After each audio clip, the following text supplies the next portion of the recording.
Independence, stability, skills, and advancement.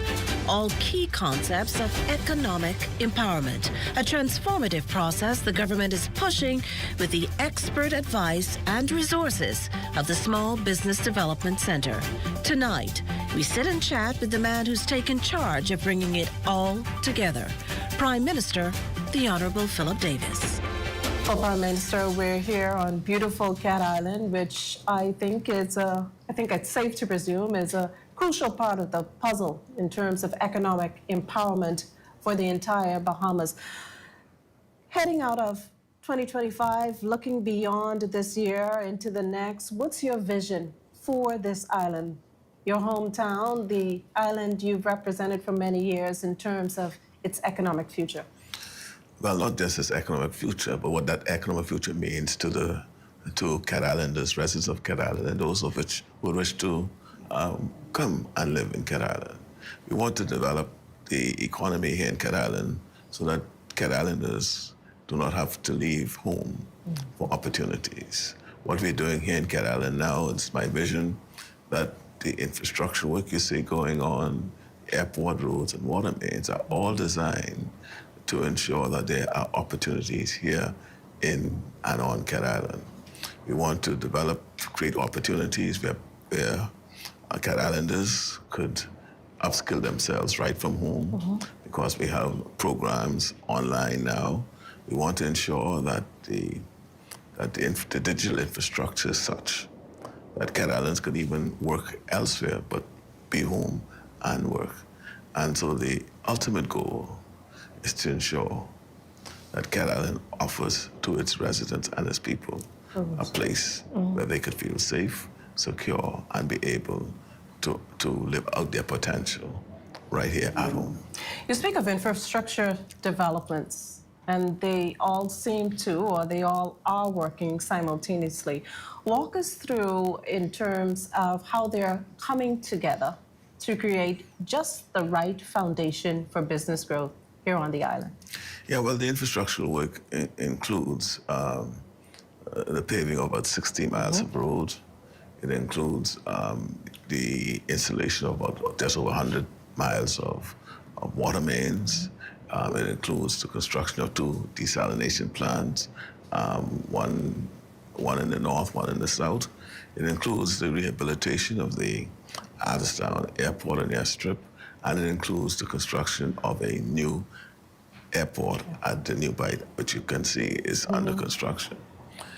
Even though they may seem isolated and singular, when they all come together, what it produces is all of the infrastructural amenities that is needed to be able to live on this island, where we expect to attract investments. I can tell you that in 2021, the economic activity in Cat Island produced about $30 million. Today, or last year, it is moved to over $50 million. We want to see that grow and continue to grow exponentially as it has been growing. And I went to 2021 because that's when I assumed office. So it's always happening and telling you where we are today. And so those infrastructural development, though it appears to be Separate and apart. When they come together, it produces what is necessary for growth. You have connectivity where people can drive safely. You have water, which is necessary, clean water, potable water that's necessary for ensuring that people are able to live healthy lives. We have the desalination plant that will be producing the water that will be pure and clean. The roads, as I said, connectivity between the settlements. The airport to attract people to come. Our tourist product is improving. I think last statistics show, from a percentage point of view, Cat Island has been growing, the fastest growing tourist destination in the Family Islands. Even though the numbers are small, percentile, we see the trend where we would be doing great things in that market as well. Our backdrop is the SBDC. Share some advice to Cat Island entrepreneurs in terms of how they can access capital, and if not capital, even support. You speak of growth, and I think any economy needs private sector to get on board, entrepreneurship to keep it flowing. What's your advice you'd share with that grouping of people? Well, first of all, under our administration, we have attempting to make access to capital a priority for those who wish to enter into business. The SBDC is one of those entities that is here to assist new entrepreneurs to enter in the business world by providing assistance in grants, even becoming a part of their business venture to ensure its success, and ensuring that whatever the capital is, that they can either direct them to a banking institution with their guarantee to ensure that they get those funds. We also have the Bahamas Development Bank, which is also the other entity that through which one can receive funding. We also have what I call the agricultural and marine grants through the Ministry of Agriculture and Fisheries, where fishers, persons who engage in maritime enterprises could receive grants. That includes farmers as well. Farmers can receive grants to get themselves started in that business. We have also went as far as to provide some tools on Cat Island, particularly for the farming, where they can access assistance, technical assistance from the department here in, for example, help clearing their land, providing proper seedlings for crops they may want to grow. And that is, again, part of the synergy we're trying to pull together. And so we want to ensure that the opportunities are here, and we know that a pathway to getting to success starts with providing capital, and we are making capital available either through grants, as I said, and SBDC in assisting, not just in providing the capital, but also providing the technical assistance in producing business plans and ensuring that the business person is kept in touch with the best practices to ensure success of his business. You speak a lot about farming. Agribusiness has been trending, and not only in the Bahamas, it's been trending globally. What's the implication for islands of the Bahamas with large land masses like Cat Island, like Anandros? Well, you know, the food security has become quite an issue worldwide. With the existential threats of climate change, the geopolitical issues that could disrupt the supply chain, it heightens the need for countries to look inward to feed themselves. And food security does not necessarily mean you providing all your food products, but it heightens the need to be able to feed yourself for a period of time when you have these disruptions around the world. And Cat Island, you know, in the 50s and even before the 60s, was known for its farming. I think, you know, unfortunately, you know, farming lost a lot of its sexiness over the many years because of the shifting dynamics of the economy, and that strain of the economy, where people became more attractive in the hospitality industry, and so the need to have agriculture revisited and promoted has been heightened by these issues. And so we, for example, would be ensuring that we help farmers through the grants I spoke of earlier, We will no doubt assist them in the new techniques that we're having. We will assist them, for example, with shade houses, should provide training in the new methodologies of farming. And farming is also connected to climate challenges, and to also demonstrate to farmers how to farm without engaging in practices that causes damage to the environment by gas emissions from what they're using, by the manner in which they farm to keep the soil properly nutrited for the purposes of providing the proper nutrients to plants, etc. So those things are in the plan to see how we could feed ourselves. We are investing nationally a lot of funding in this area in this space to ensure that we are able, in due course, to be able to feed ourselves and to be food secured. We speak of roadways, new roadways. We speak of desalination plants, the upgrades, well, actually not upgrades, 2 new airports in the works.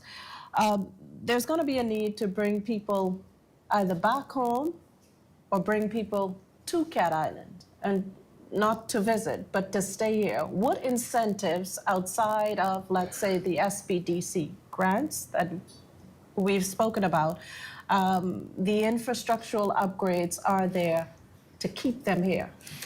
Well, I think we start with our own residents. When most people, when they graduate from high school, think they have nothing else to do but to go looking. It's what I call the urban push, and the rural push and the urban pull. And so once we release the pressure from those two dynamics, from the push and the pull, that we could find some means of incentivizing people to stay home.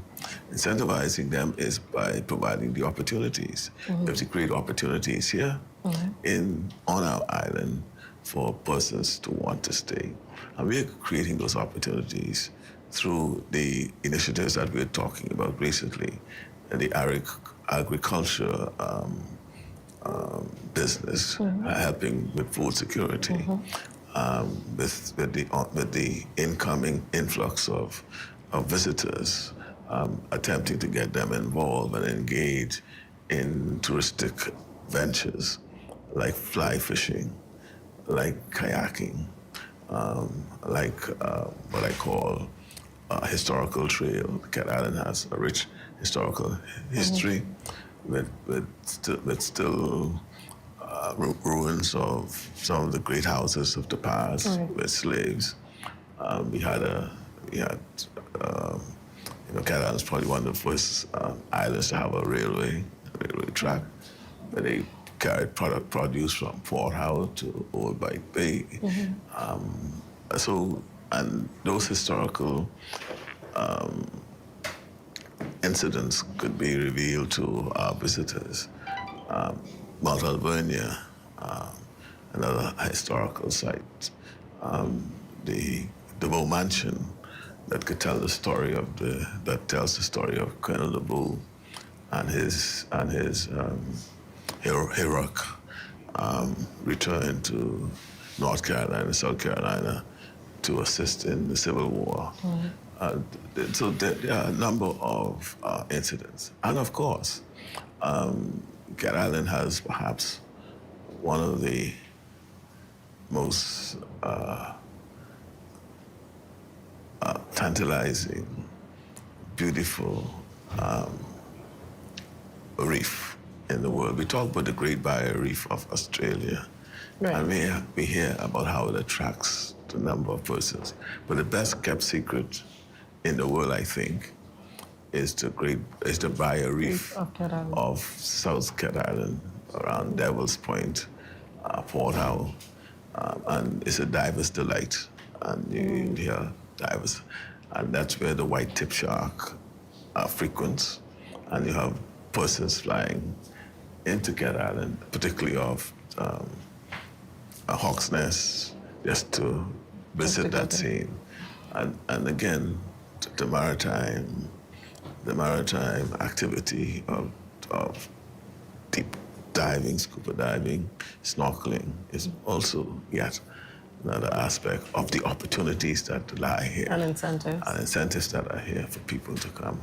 And we're here to encourage and assist entrepreneurs in those endeavors. I think it's safe to presume that perhaps banking would be an added incentive for people to return to Cat Island as well.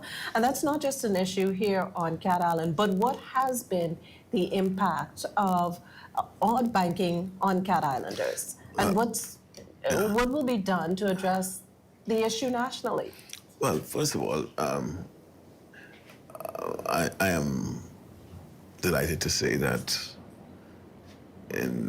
when I was during my tenure in office between 2002 and 2007, I was able to persuade Bank of the Bahamas to open up a branch here in Cat Island, and they've been here ever since.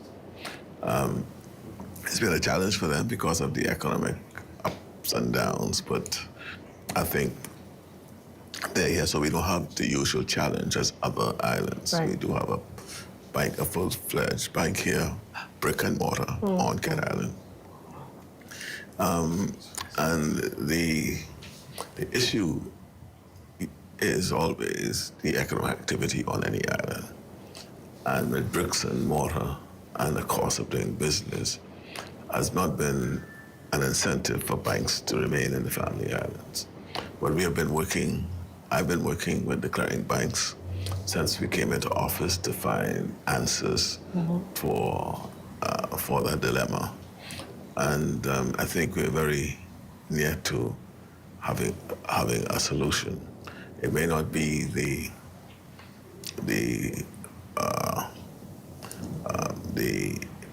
complete answer to the concerns of most of the family islands, but it'll be an answer that we could live with until we can do better. For example, I was in banking for a brief stint, I guess about a year, at Barclays Bank.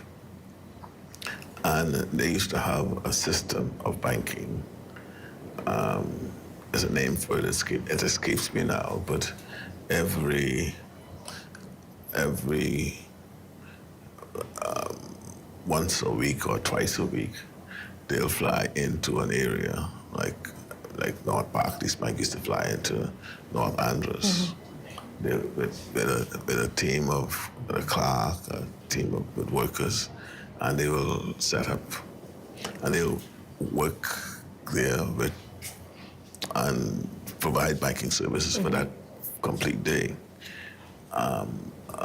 That is something that I've asked the banks to look at again, because with the proper security, they carry down the cash, they collect the cash and savings, because it's really a burden on our people if they're paid by a check to be able to fly to Nassau, because by the time they bought the ticket, Exactly. the check is spent, Right. proceeds is spent. Right. And so these what I call satellite outposts where they can fly in for a day or two. And one of the reasons why I chose North Andros at that time, they had Batad and another enterprise where people required banking, and so the developers asked for them to come in to provide those banking services on that one day. And sometimes they went down twice a week. In those days, I think they went on a Friday and maybe on a Monday or Tuesday. And so we've been talking and working on that. The answer seemed to be, in their view, is setting up these ATM machines that could receive cash and give cash. But the challenge with that is The older generation. the platform. The older generation. You know, they like me. You know, I don't. I like to touch my money, and I want to see it. And I like to look at my bank account. With all the development happening nationwide, what's being done to ensure that Bahamians, they are confident that they have a stake in the economic growth? Well, this is all about them. What we're doing is about the Bahamian people. And it is about ensuring that we provide opportunity on each island for the residents of those islands so that they don't have to move from their land of birth or their land of choice where they would like to be able to live a life that is endearing to them. It all is wrapped up in what I call SOAR: security, opportunity, affordability, and reform. By all the infrastructure being put in place, we want to ensure that people feel secure that they'll be able to make a living and live up to their potential. That there will be ladders of success that they could climb, so they're secure in that sense. And of course, the opportunities, creating the atmosphere where opportunities can be seen, be grasped, and a government who's going to be there to ensure that no obstacle is in the way of that individual from achieving that goal or that success. And affordability, one of our challenges is being what I call a consumptive country. Most of that which we have to import, which means if the Middle East decide that they're going to cause the oil to go up, we have to pay that. Right. We cannot. There's nothing we can do to defend against that. We have to. So we're buying from abroad, and we have to tackle this issue of cost of living, and so affordability is an issue that we have to address, and we intend to address in a more intentional way. We've been doing all the research on this issue of cost of living. We've recognized that the markup on most goods, groceries and food and goods in this country is higher than in the region. It's the highest in the region. We recognize that the cost of transportation from Miami to Nassau by From one island to the next. is just too high. Right. And we could go on and on about what contributes to that cost of living, much of which is outside the control of the government. We have done some things to assist in the cost of living, like we raised the minimum wage. Right. And yes, we do appreciate that what we raise it to is not yet a livable wage, but we're working towards that. We've done a lot in the public service to ensure that our public servants have more money in their pocket. We lowered VAT from 12 to 10%. We lowered VAT on food again to 5%. And we lowered VAT again on what I call feminine hygienic items to 5%. And we do that, but what happens? We put more funds in people's pocket, but this stubborn beast called the cost of living is just continue to erode the efforts that we make to help our people. But we're going to conquer that beast. On the other side of the break, we talk to the SBDC Executive Director, Samantha Rowe. Persons with disabilities are 5 times more likely individuals to experience domestic violence. Started, hitting me in my stomach. He started to do all these horrific things to me. Host Dr. Deborah Bartlett takes us into the life of a person with a disability who is a victim and survivor of abuse. Tune in this evening at 9 p.m. on ZNS Television for Taking Social Services to the People.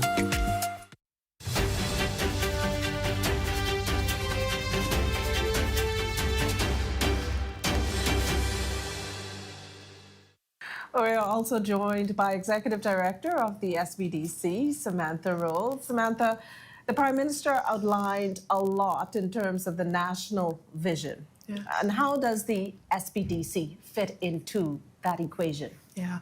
So the SBDC is set up to execute, to help prepare entrepreneurs and small businesses to be ready for those opportunities. So when you look at the development around infrastructure, digitization, capacity building, making life easier, you want to make sure that you have that support business organization that can help those entrepreneurs and small businesses capture those opportunities. Now, you speak a lot about infrastructure, as did the Prime Minister, and all these infrastructure, as the Prime Minister noted or agreed, they're happening simultaneously. From the SBDC's perspective, though, what specific opportunities do these improvements unlock for entrepreneurs? Yeah. I think specifically for Cat Island, all of these upgrades, the infrastructure that is absolutely necessary. You talk about making sure that you have the right connectivity, because then it helps with the ease of doing business. But with all of this infrastructure, it unlocks new markets, markets in tourism, markets where persons can participate in e-commerce, markets and tours, extra. So it helps to capture those opportunities, where you speak about the new airports, where you make sure that we have reliable connectivity. It unlocks those opportunities for small businesses to thrive. And Cat Island is one of those that has the historic heritage. That's another form of tourism. When you include those persons coming on the island, you need to make sure that you have the accommodations. And so again, those vacation, those boutique hotels, all opportunities where SBDC can help to support. You speak of unlocking opportunities. That's on your end, or more so.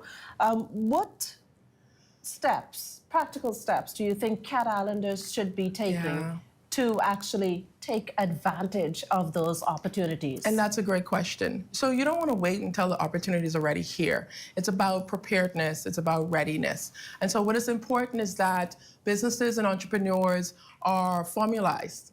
So make sure that you have your business license and all of those proper documentation, right? Let's talk about financial literacy.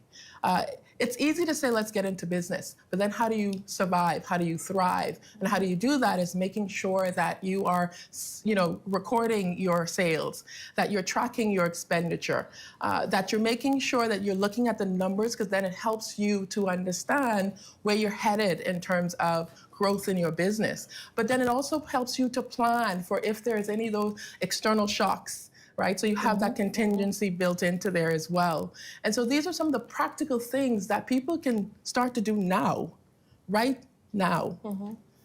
You've had a lot of experience working with entrepreneurs. Infrastructure plays a very important point in it. What does Cat Island, though? And it's all about Cat Island at this point. What does Cat Island need beyond infrastructure to create that ideal entrepreneurial ecosystem, so to speak? So you have the infrastructure, so we spoke about that, right, which is great.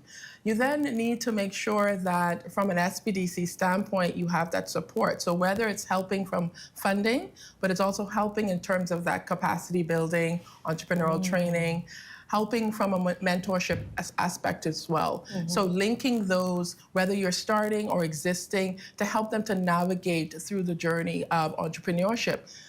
Even those existing businesses, we're in an ever so changing environment. And so there are new ways, there's technology. How do we incorporate technology in doing business and making it easier for people to use your products and services? So these are the different types of things in addition to infrastructure that helps marketing and promotion of your businesses. Talking about, I live where you vacation, so come and vacation with me.